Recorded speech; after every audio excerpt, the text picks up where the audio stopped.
అంటే మళ్ళీ అడుగుతున్నాను ఏమనుకోకండి. బేసిక్ ప్రశ్న. కర్మలనేవి అక్కడి నుంచి తెచ్చుకుంటాం గదా! అవి దగ్ధం అవ్వడం ఏంటి మళ్ళీ?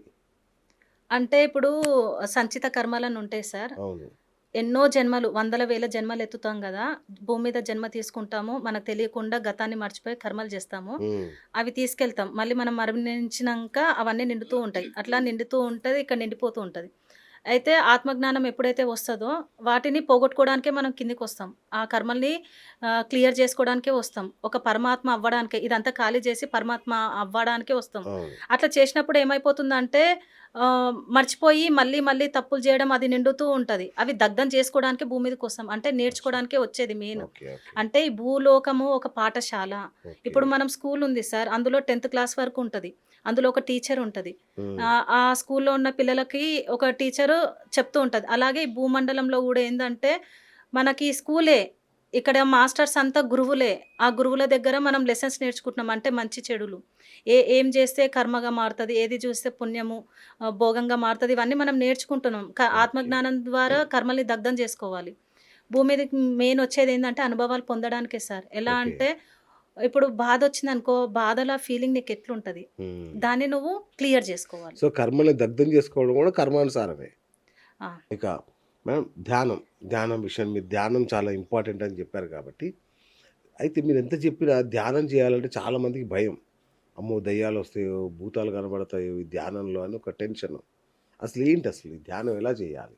సార్ ధ్యానం అంటే చాలా వరకేంటంటే ఇందులో ఆత్మజ్ఞానం పొందుతాం. అంటే బయట ఎలా ఉంటారంటే ఆహ్, అన్ని ఇష్టంగా అన్నీ ఎంజాయ్ జేస్తాము, అన్నీ జేస్తాం గదా! ఈ ధ్యానంలోకొచ్చినంక సైలెంట్ అయిపోతారు.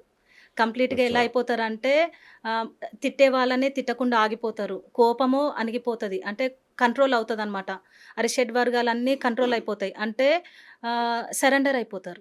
సైలెంట్ అయిపోతారు. అంతవరకు ఓపెన్ మైండ్‌తో ఉన్నవాళ్ళు అందులో నిజం దెలుసుకుంటారు. సత్యం దెలుసుకుంటారు గదా! ధ్యానంలోకొచ్చిన తర్వాత వాళ్ళకి అర్థమైపోతది. లైఫ్ రియాలిటీ ఏంటో వాళ్ళకర్థమైనప్పుడు వాళ్ళేమైపోతారు సైలెంట్ అయిపోతారు. అన్నిటికి ఓకే. ఒకప్పుడు కోపమొస్తే అరిచేవాళ్ళు గూడా ఎందుకరవాలి? ఒకప్పుడు అన్ని క్వెషన్స్ ఉండే. ఇప్పుడు ఇక్కడంతా ఆన్సర్ దొరికిపోతది.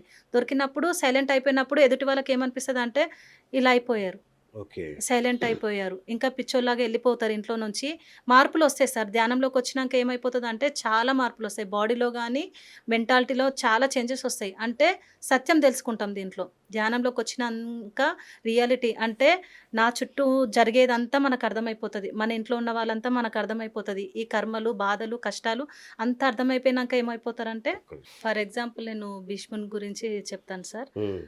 ఇప్పుడు మహాసంగ్రామం యుద్ధంలో భీష్ముడు అంపశయ్య మీద పడుకుంటాడు. అవును. బాణాలు అన్నీ తగిలి ఆయనకి రక్తం కారుతూ ఉంటది. అప్పుడు అవును. శ్రీకృష్ణుడు వస్తాడు. వచ్చినప్పుడు శ్రీకృష్ణుడిని అడుగుతాడనమాట భీష్ముడు. ఏమని అంటాడంటే, "చూడు నువ్వెలా చేశావో, నేను గత జన్మ 10 జన్మలు నేను చూసుకున్నా. ఏ జన్మలో నేను ఏ తప్పు చేయలేనో అయినా గూడా నాకు ఈ స్థితొచ్చింది" అని అడుగుతాడు. కృష్ణుడిని అడిగినప్పుడు కృష్ణుడు ఏమంటాడు, "10 జన్మలకు ముందు నువ్వేం చేసినావో గుర్తు చేసుకో" అని అంటాడు. అప్పుడు ఆయన అడవిలో ఒక రాజనమాట. అడవిలో నడుచుకుంటూ వెళ్ళిపోతుంటాడు. వెళ్ళిపోతుంటే ఒక పాము, పాము తన దగ్గరకొస్తదనమాట. వచ్చినప్పుడు ఏం చేస్తాడంటే అడ్డుగా ఉందని చెప్పి ఆ పాముని తీసి ముళ్ళలో ఏసేస్తాడు. ఆ ముళ్ళలో ఆ పామేందంటే బయటికి రాడానికి ఇరుక్కుంటూ ఉంటది. ఇరుక్కొని మొత్తం చుట్టుకొని రక్తం కారుతూ ఉంటది. అదే కర్మని ఈయన తెచ్చుకున్నాడిక్కడ. ఓహ్! అప్పుడు ఆ రాజు చేసిన కర్మ ఉంది గదా! ఆ కర్మ ఇది ఇక్కడ తెచ్చుకున్నాడు భీష్ముడు. ఇప్పుడు ముళ్ళ పైన ఆయన పడుకున్నాడు. ఆ కర్మ సిద్ధాంతం అలా ఉంటదనమాట. అబ్బబ్బబ్బా! అక్కడ హ్మ్. గత జన్మలో ఒక రాజుగుండి ఒక పాముని ముళ్ళల్లో ఏసినందుకు ఈ జన్మలో ఆపశయ్య మీద పడుకొనున్నాడు. ఇంకోటి మ్యామ్, ఇప్పుడు గుళ్ళల్లో దేవతలకి జంతు బలులు చేస్తుంటారు. అవును సార్. ఇక్కడి నుంచి కాదు ఇండియా అంతా ఉందది. కామాఖ్య దగ్గర నుంచి ప్రతి చోట అవును సార్. ఉన్నదే మన గ్రామ దేవతల వరకు. అంటే దేవతలు ఇట్లా మూగలేని జీవాల్ని నాకు బలివ్వండి అని అడుగుతారా? అసలు అది మనలోని ఏమన్నా అదా? మనిషిలోని క్రూరత్వమా? స ఏంటి సమస్య? సార్ ఇది ఎలా అంటే ఈ జంతు బలులు ఎలా వచ్చాయంటే పూర్వము పంటలు పండించేవాళ్ళు. వరి పండించేవాళ్ళు, మేకల్ని పండించేవాళ్ళు. ఆవు అవును. అంటే అట్లా పెంచేవాళ్ళు ఆవులను గాని, మేకలను గాని. అవును. అక్కడ ఏం చేసేవాళ్ళంటే ఆహ్, వరి పండించేవాళ్ళు పంట అయిన తర్వాత ఆ పంటను తీసుకొచ్చి అమ్మవారికి పెట్టేవాళ్ళు. అలాగే ఇప్పుడు మేకలు ఉన్నాడు గదా! ఆ మేకలను ఆహ్, సాకుతాడు గదా! అవును. అవి ఏం చేస్తాడంటే తీసుకొచ్చి ఆయన దగ్గర ఏం లేదు గదా! ఆ! మేక ఉంది గాబట్టి అవును. మేకని బలిస్తాడు. తీసుకొచ్చి అచ్చా! అమ్మవారికిస్తాడు. ఆ! అలాగే జంతువులు ఆ రకంగా వచ్చినాయి సార్.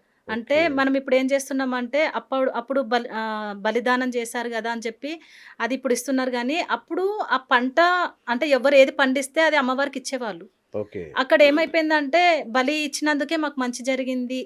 అని అది అనుకుంటారు. అక్కడి నుంచి స్టార్ట్ అయింది సార్. హ్మ్. ఏందంటే వరి వచ్చిన వాళ్ళు వరి ఇచ్చారు.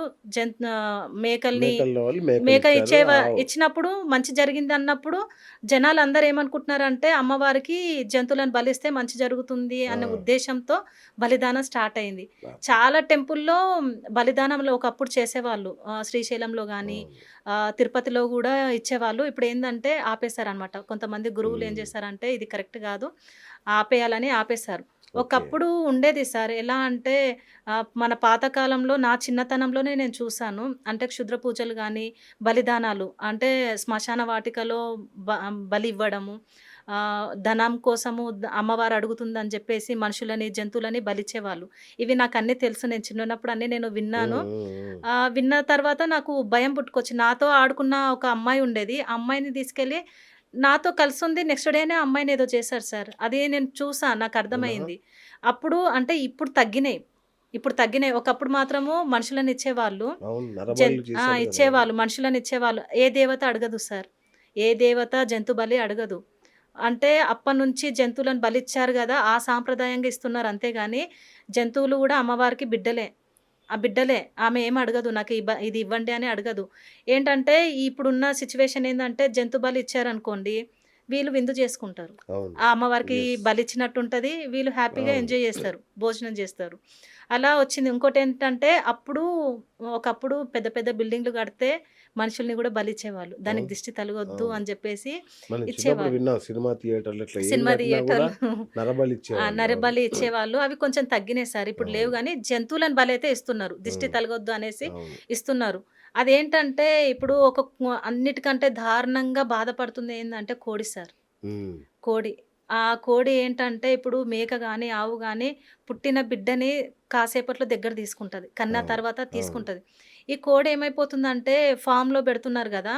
దానికి టైమింగ్స్ ఉంటాయి. ఫుడ్ టైమింగ్స్ ఉంటాయి. అవును. మామూలుగా మనము పెంచుకునే కోళ్ళకి ఒక టైంలో ఫుడ్ పెడతాం. అవును. అందులో ఏందంటే, అది లావుగా అవ్వాలి, గుడ్లెక్కువ పెట్టాలి అని జెప్పేసి దానికి కెమికల్ ఫుడ్ పెట్టడము. అది లైటింగ్ ఎక్కువుంటే ఫుడ్ ఎక్కువ తీసుకుంటది. అయితే అది మార్నింగ్ టైమ్ అంతా ఫుడ్ తింటది గదా! అయితే ఆ వెలుతురుకి వీళ్ళేం జేస్తారంటే లైట్లు ఎప్పటికేసి ఉంచుతారు. అంటే దానికి తెలీదు. అబ్బా! అది ఆ! వెలుతురే ఉంది తెల్లారి మార్నింగే అని జెప్పేసి అది ఫుడ్ కంటిన్యూగా తిని చాలా లావయిపోతది. లావయిపోయిన తర్వాత దానికేంటంటే 3 రోజులకోసారి ఇంజెక్షన్స్ ఇవ్వడం. ఆ! దాని బాడీ అంతా తూట్లు సార్ మొత్తము. అసలు దారుణంగా బ్రతుకుతుంది ఏంటంటే ఒక కోడి. కోడియే. అబ్బా! అది పిల్లని కోడిని కోడి నుంచి గుడ్డు బయటకొచ్చిన వెంటనే దానికో నెట్టుంటది. ఆ నెట్‌లో నుంచి అది జారిపోయి ఒక బుట్టలో పడిపోతది. అవును. తన బిడ్డని నా దగ్గర తీసుకోలేదు. అదెంత నరకం. ఇప్పుడు మన హ్మ్. పిల్లని కనంగానే లాక్కెళ్ళిపోయారనుకోండి ఎంత నరకం ఉంటది. అమ్మో! అలాంటి అలాంటి హింసని మనం తింటున్నాం సార్. ఇప్పుడు ఒక బిడ్డని దూరం జేసి, దానికి కెమికల్ ఫుడ్ బెట్టి, దానికి ఇంజెక్షన్స్ ఇచ్చి, దాన్నంత టార్చర్ బెట్టి, ఆ హింస కూడా మనం తిన్నప్పుడు మన శరీరంలో ఆ హింస మనకు మంచిది గాదు సార్. హ్మ్. అనారోగ్యం దాని వల్లనే వస్తుంది. అవునా? హింస నుంచే. అది అంటే హింస. అవి పడే బాధ బాధ. నరకయాతన నుంచే ఈ క్యాన్సర్‌లు, రోగాలు అంతేనా? అంతే సార్. అబ్బా! ఆ బాధలు. అది పడుతున్న బాధ ఉంది గదా! ఆ బాధ హ్మ్. ద్వారానే మన బాడీలోకి ఆ అనారోగ్యాలు అనేటివన్నీ వస్తున్నాయి. హ్మ్.